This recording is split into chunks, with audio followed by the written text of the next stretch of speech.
Welcome to another tasting experience with Key Encounters. Let's talk about it. Big shout out to Miss Tails for allowing me to have this conversation with you. The item that we're going to be discussing comes from Golden State Cider. This is their Crimson Gold. Let's see here. They're from California. Let's see here. This is their farm series. This is an alcoholic beverage. This is 8% alcohol by volume. All right, so there's really nothing else. Let's see. Crimson Gold is from dry cider.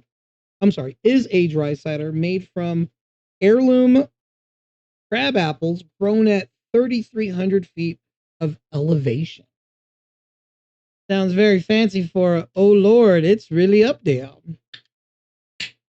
All right. Let's see how much appley it is.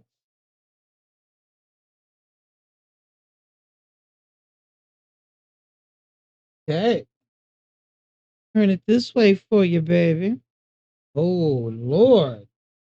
That is a lovely color. It is really nice. It has this appearance of sparkling wine. It's really nice. Little bubbles, not as aggressive, but they're just dancing. Very elegant. I like it. So let's go ahead and get our smell on. Okay, definitely smells like cider. Apples, apple core. Definitely smells like red. So you guys know what I mean? Like a red apple. You know what I mean? So I don't really know anything about crab apples, to be honest with you. There is a little twang to it, a little tartness to it. Like for me, it just probably has a nice fragrance of golden delicious a little bit. So it's got sweet, little tang, but red all day, red apple. Really nice, pretty pleasant.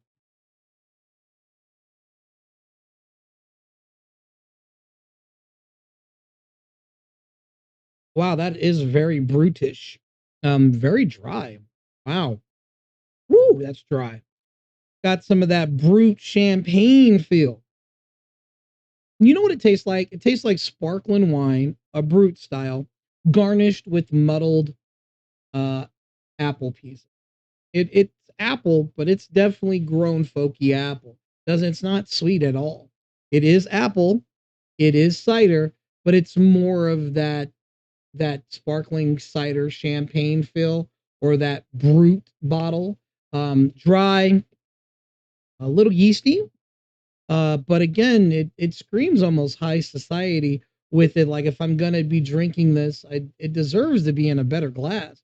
Maybe a flute, maybe, but I'm using a stemless wine glass as it is. As you can see, it just looks really pretty. I think that's it. I think that's where we're gonna leave it. It's pretty simple. It's apple cider. It's brute, so it's dry. Um, I think this would complement anything like seafood. If you were to pair this, I would go with seafood of any type. Seafood and pasta, seafood on its own. Um, Maybe some garlic bread would work very nice with this. I think it would like kind of complement the dryness of this particular cider. Now, for a lot of people, ciders are relatively sweet, tons of apple profile. The profile is not there; it's secondary, which gives it the appearance that your understanding of ciders are going to go out the door because this right here, you're going to drink it and go, "That's not a cider." But again, when it comes to brewing, you can make it be whatever you want as long as you know you use the right ingredients for that category. And these particular apples that they're using for this are pretty prevalent in the flavoring. It's just not of the sweet variety. It is apple. We're talking core, skin, the whole entire thing is what I'm tasting. But the way that they produce this is of a brut champagne, if you will. And with that said, do I recommend this? Yes.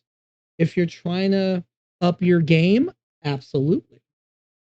Like if you can get your hands on this particular one, I think you'd be a fan of ciders just in general. And ciders are a good way to get into craft beer because it's kind of like the really interesting bridge between the world of wine um, to beer, to be honest with you. So it's like right there, it's the bridge. And something like this, if this can change your mind on what ciders can bring, then you definitely know it can open up a broader spectrum of information for beer as well. So definitely big shout out to these guys. Can't wait to try more. And until next time, guys, cheers.